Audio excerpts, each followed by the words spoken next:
James Stewart as the six-shooter.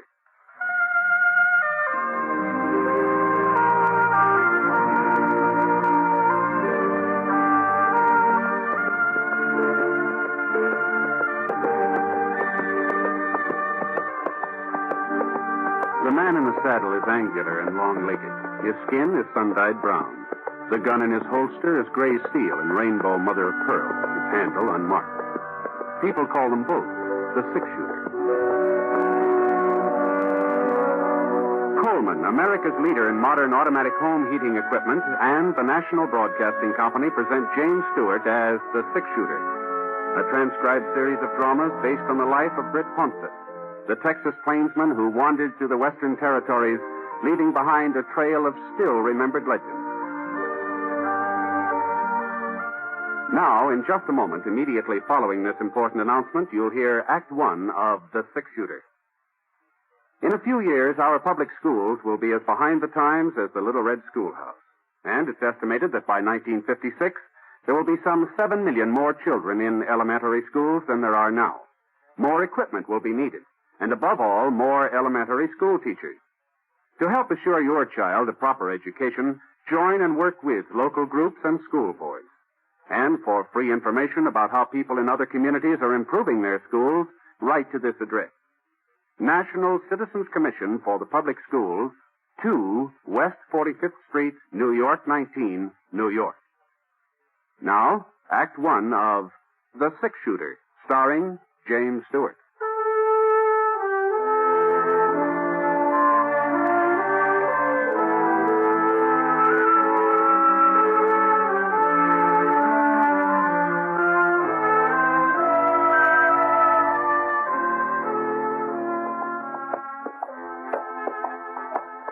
It was hot that afternoon. A low, crawling kind of heat that seemed to be following us as we rode along.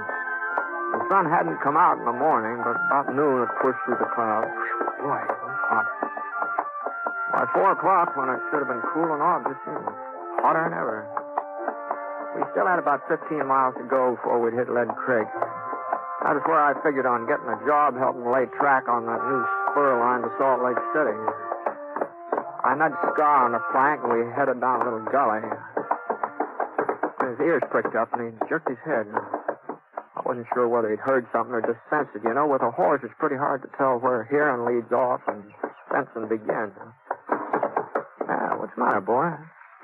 Hey. And then I heard it, too. I wheeled Scar off the trail. Went about 20 yards before I saw him. He was lying in the shade of a yellow boulder in a clump of mesquite. A young fella, just lying there. He looked comfortable and relaxed like he was taking a siesta. But he couldn't have been enjoying himself too much, not with a big red stain like that across the front of his shirt.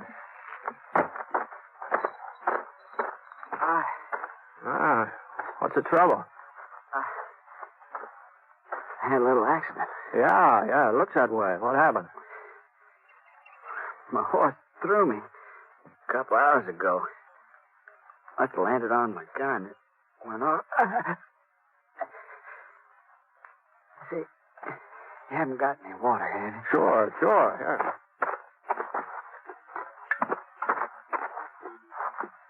Yeah.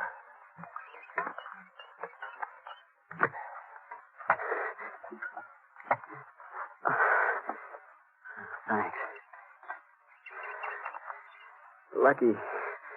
Lucky you came by, mister. You're a stranger, ain't you? I'm just passing through. Yeah, I'm not much of a doc. Maybe I can fix a bandage for you for the time being. I already fixed one. Just my shirt tail. Don't seem to be doing much good. Oh, yeah, let me see if I can tighten it. Hold on now. You think you can ride? I don't know. You ain't seen my pony yet. With a half moon on his flank? No, I can't say I have. I'll have to run off. Oh, now, just don't worry about him. My horse will get us into Lead Creek. Lead Creek? Yeah, it's close to town, isn't it? Yeah, I guess it is. Yeah, all right, now, let me give you a hand here. Ooh. It ain't no use, mister. No, you gotta try. Now, just lean your weight on me. I'll never make it at this. Okay. That's it. There's a cabin past a mile or so west. I might be able to ride that far. Oh, that'd be better than staying here. Now, I'm gonna lift your feet up. Now, that'll hurt plenty. But once you're in the saddle, you'll be all right. Now, here we go. There we are. I'll take it real slow. I'll walk alongside. There you are. Was it west, you said, huh? Yeah. I sure do appreciate this, mister. I sure... He keeled over in the saddle. I managed to keep from sliding out when we started off. About 15 minutes later, I saw the cabin he'd been talking about. And it wasn't much more than a shack, only 2-3 rooms, and a couple of acres of fenced-in pasture and a barn. I led Scar up to the front stoop and lifted the young fellow off. He was still unconscious, which was all of it good, of course. I carried him up to the front door and gave it a couple of kicks. Kicked again, and he sprung open. Anybody home? Hello?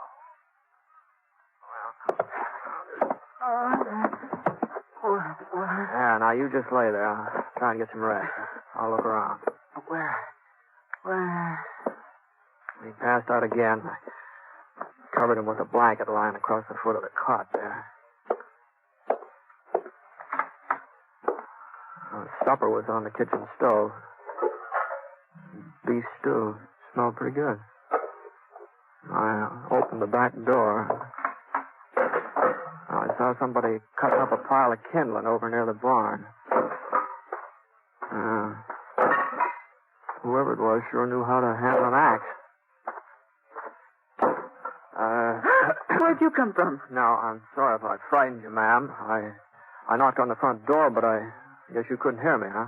I ain't got no handout for tramp. Go on, get out. Well, I'm not exactly a tramp, ma'am. Although I'm not blaming you for thinking it. I've been riding for quite a spell. Well, what do you want?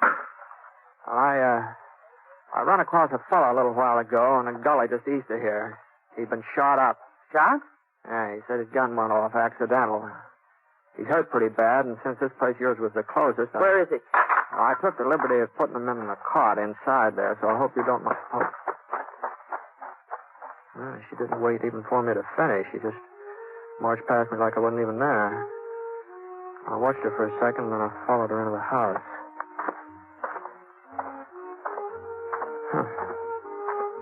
I'd never run into a woman exactly like her before. At first, I thought she was a man. You know, the pants, the checkered shirt she was wearing, and the way she chopped up kindling, they fooled me. She walked like a man, too. Stiff, square-shouldered. But her eyes, they were a woman's eyes, all right. Kind of soft and young and frightened. Yeah. The rest of her had been pretty as her eyes. She'd been a real fine-looking girl.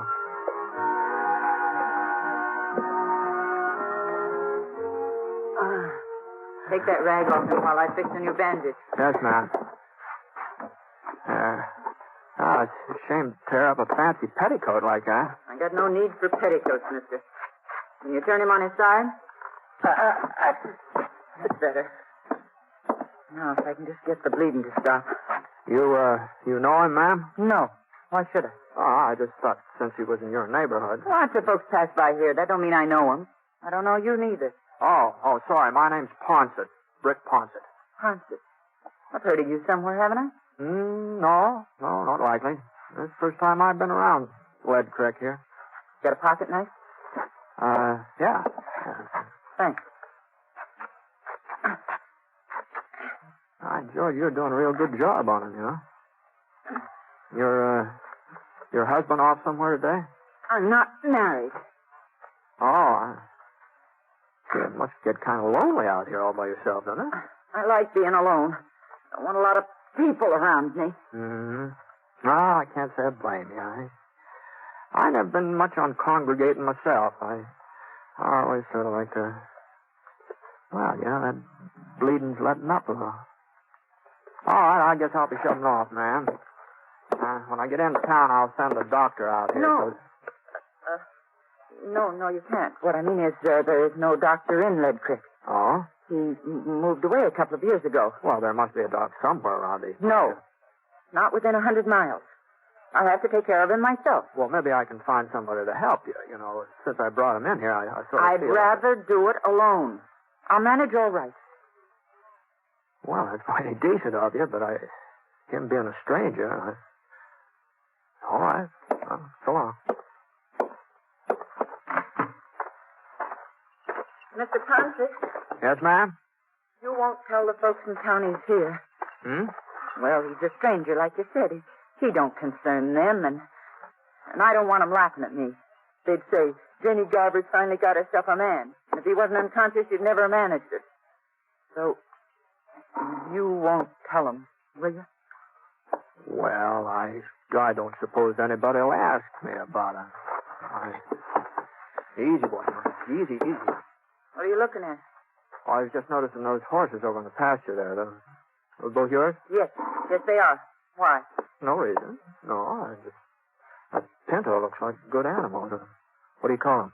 His name's Moon, because of the marking on his flank. Looks like a half moon. Yeah, I can see it, yeah. Well, I hope the patient doesn't give you too much trouble. All right, come on.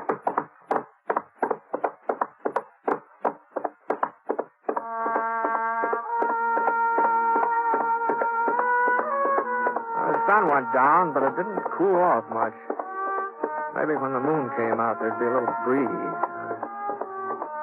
I've been riding for a couple hours since I left the cabin. Still had 5 or 6 miles to go before I hit Lead Creek. We were coming through a narrow canyon when I heard a little rustling sound. First, I thought maybe it was that breeze I'd been waiting for. The next thing I knew, I was behind a rock. I wasn't quite sure how I got there. I guess my legs sort of took over without me having to tell them what to do. You ain't got a chance, Ned. We're all around you. Come out from behind those rocks and keep your hands up. Well, I'd be glad to oblige, but I ain't Ned. Whoever he is. Hold it in there, Sheriff. Oh. Well, looks like they made a little mistake, boys. You all right, mister? No serious damage, I guess. Well, sorry to bother you, but what are you doing out here anyway? Well, I was heading for town. I heard there might be some work on the new railroad, thought I might sign up for a spell. Well, I guess they can always use another man. My name's York. Sheriff Jim York. I'm pleased to meet you, Sheriff. I'm Britt Ponset. Ponset? Fellow they call six-shooter? I didn't know you were in these parts. Boys, meet Britt Ponset. Britt, this is Sam Norval, Tom Jackson, Harry Potter. Howdy. Britt's the man who brought in the Phoenix Kid. Kid had the drop on him, too, but he never got a chance to pull a trigger. At least, that's the way folks tell it. Yeah, well, between the doing and the telling, there's apt to be some exaggeration.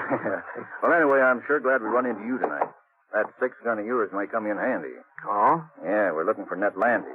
That's who we thought you was at first. I figured something like that. Now, what's this Landy been up to? Trouble for the last 3 months. Hold up, couple of shooting sprees. Broke into Harry's bank last night and killed Harry's brother. I see. I've taken a posse after him before, but we always seem to lose him in these hills. We'll get him tonight, though. Picked up his trail this morning. Even spotted him for a minute or two on the far side of Devil's Canyon over in the trees. I got off a shot. Thought I'd hit him for sure. Well, I guess my aim was off. Anyway, he gave us the slip again. Oh, what's he look like? Oh, he's young, about 23, I'd say. Short, wiry, black hair, rides a pinto. Pinto, huh? Mm-hmm. You ain't seen him. Yeah, I guess I have. Yeah? Well, where was he? I left him at a cabin about 9 miles back. And, your aim was all right this morning, Sheriff. He's carrying a bullet in his stomach. Of course, he said he'd shot himself by accident. The only cabin out this way is Jenny Garber's. That's the woman. That's the woman who lived there. Well, come on, boys, let's go. Ain't you coming too, Britt? Oh, no, you won't need any help, Sheriff. Landy's not likely to last long enough for you to get him into town, I don't think. Well, we'll get him in all right. Doc will see to that. The doc? But I understood there wasn't any... Sam here's the doctor. See, that's what he's been claiming for the past 20 years. Yes, huh? Just wait a minute, Sheriff. Just hold on. I've changed my mind. I think maybe I will ride up there with you.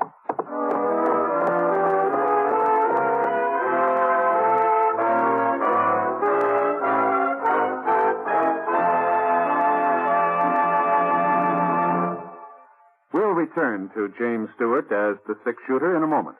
First, a word from Coleman, America's leader in modern automatic home heating equipment.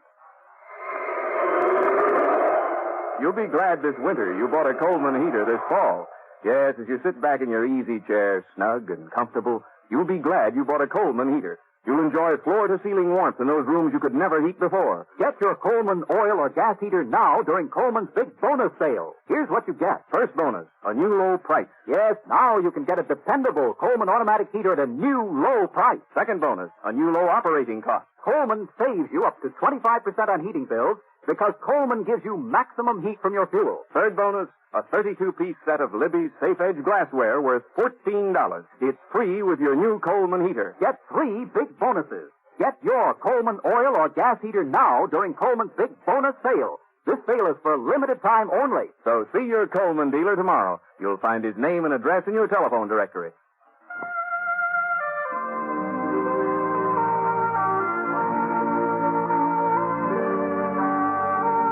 Now, Act Two of The Six-Shooter, starring James Stewart.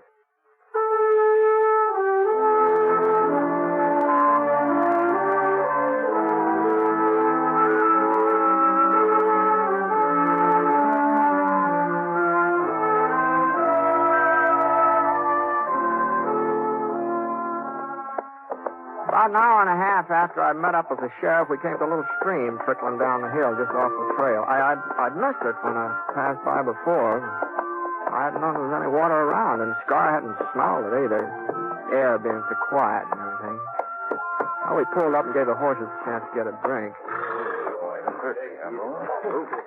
Well, I guess there ain't no rush. And that's as bad off as you say. Yeah. Yeah. Was something funny, Sheriff? Well, I was just thinking about Jenny Garver. Oh?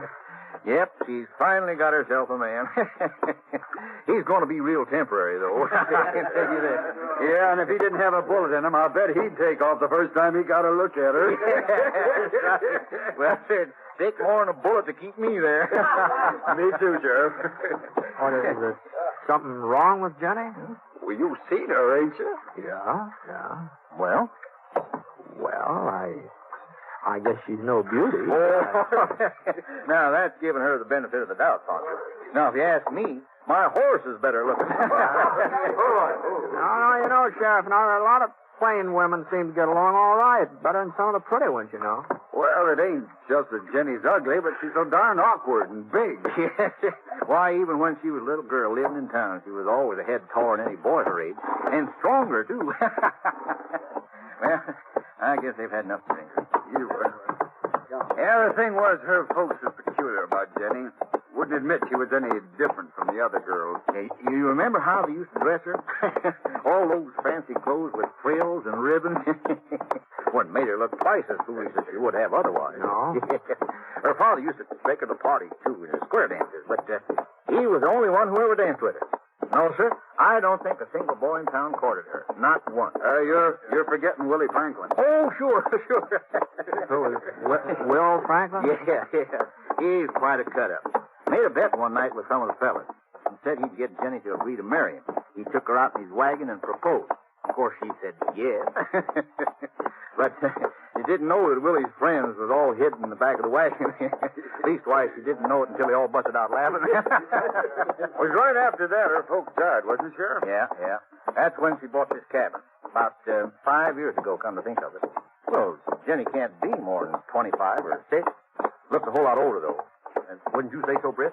Oh, I don't know. I'm not much good at judging ages, especially a woman. There's her place, up ahead. Lamp's still on. She must be up. Sure, she's up all right. First time she ever had a man within touching distance, ain't it? Ooh. What's the matter? Yeah, we better leave the horses here and go the rest of the way on foot. Oh, no. Landy's not apt to give you any trouble. Oh, you never can tell. You may be feeling better by now. Yeah, but not that much. Hey, he's seen us. Didn't waste no time about it, neither. Guess he wasn't as sick as you thought, Britt. Or else he made a mighty fast recovery. We'll never hit him from down here. What do you suppose happened to Jenny? I don't know. I've forgotten about her. He's probably got her half scared to death. Well, we'll have to rush him. It ain't going to be easy, Sheriff. With his moon, he's sure to spot us. Well, that's all we can do. Sam, you and Harry see if you can make it up to the fence over there. Right. You okay? Okay. Now, I'll fire twice. That'll be the signal to close in. Now, hold on a minute, Sheriff. Just hold up here a minute. Now, if we go plowing up in front of that cabin, somebody's going to get hurt. Well, what's the matter, Ponset? You've been shot at before. Well, that doesn't mean exactly I like the idea. And besides, there's another way of getting in that door around back.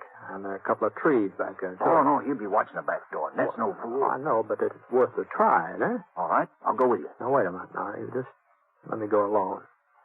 One man ain't as apt to be seen. Now, you just keep firing. And if I ain't back in 5 minutes, well, we'll take him your way, huh? 5 minutes. We won't wait no longer.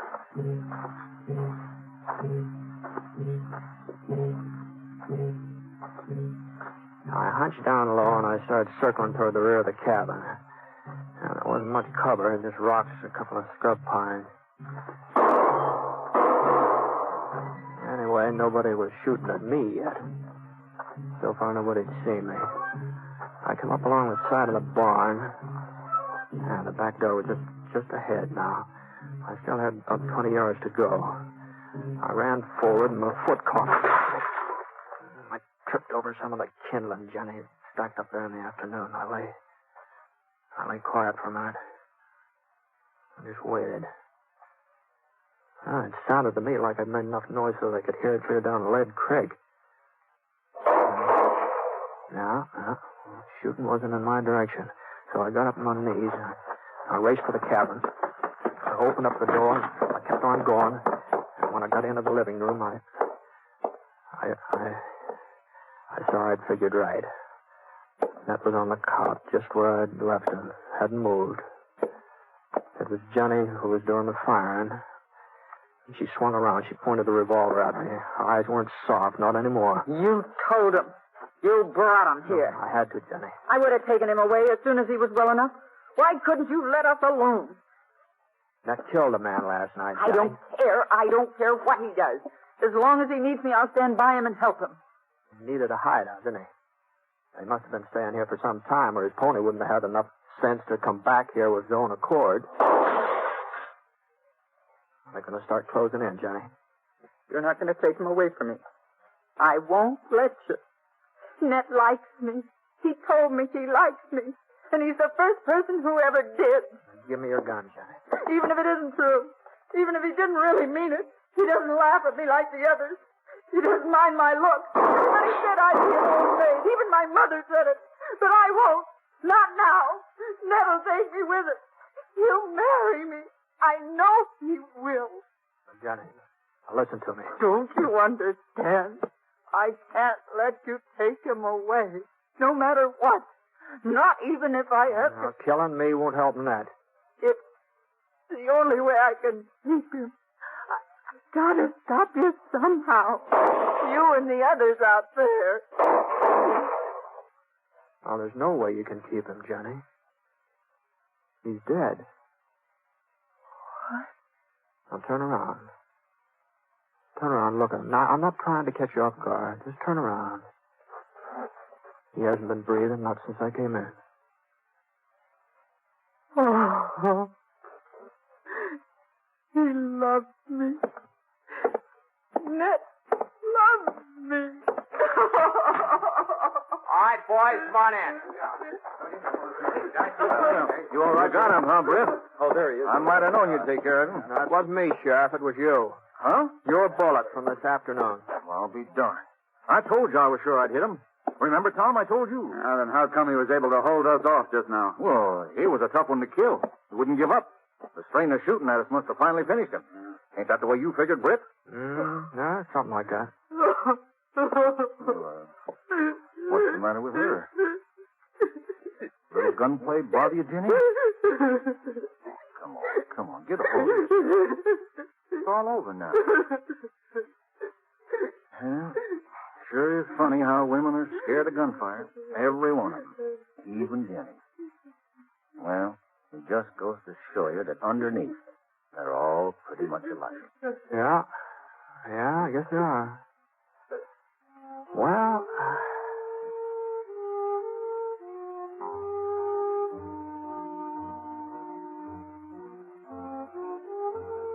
Ned was buried the next day, and there was one bunch of flowers at the funeral, wild daisies.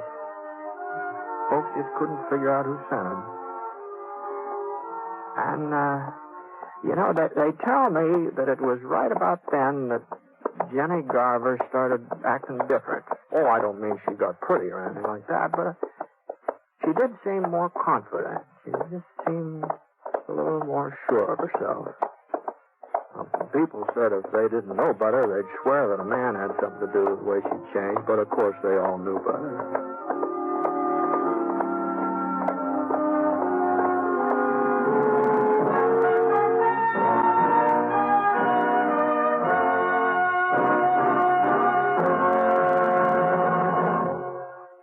I'd like to take a minute here to remind you about some of the great entertainment in store for you later in the week on NBC Radio.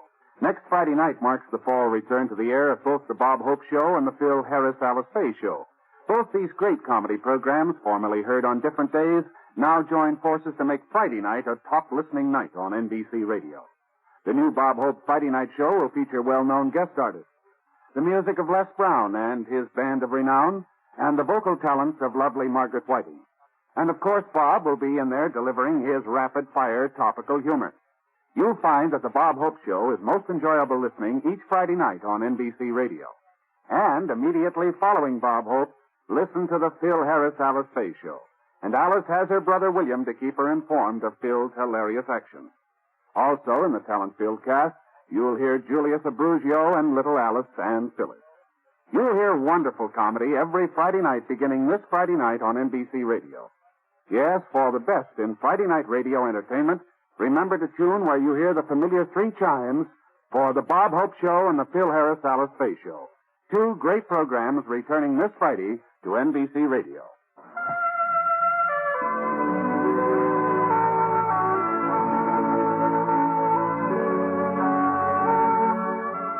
Coleman, America's leader in modern automatic home heating equipment, and the National Broadcasting Company have presented James Stewart as the six-shooter. Mr. Stewart may currently be seen in the Universal International picture Thunder Bay. The Six-Shooter is an NBC Radio Network production in association with Review Productions. It is based on a character created by Frank Burke, and today's transcribed story was written by him. Special music was by Basil Adlam, and heard in the cast were D.J. Thompson, Jeff Kirkpatrick, George Neese, and Harry Bartell. The entire production is under the direction of Jack Johnstone. All characters and incidents were fictitious, and any resemblance to actual characters or incidents is purely coincidental. Hal Gibney speaking.